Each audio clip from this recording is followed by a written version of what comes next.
कैला देवी में सोमवार शाम 6 बजे तेज हवाओं के साथ हुई बूंदाबांदी से तापमान में गिरावट देखने को मिली।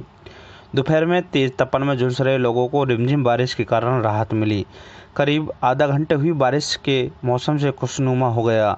सड़कों तथा आम रास्तों पर भी पानी बह निकला। कैला देवी से जुगल किशोर चतुर्वेदी की रिपोर्ट।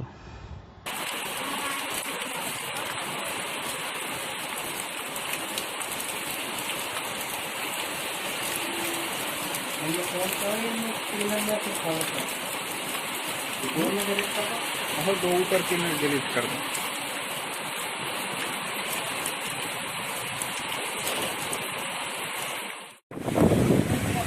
Bom, Ricardo, Rambo!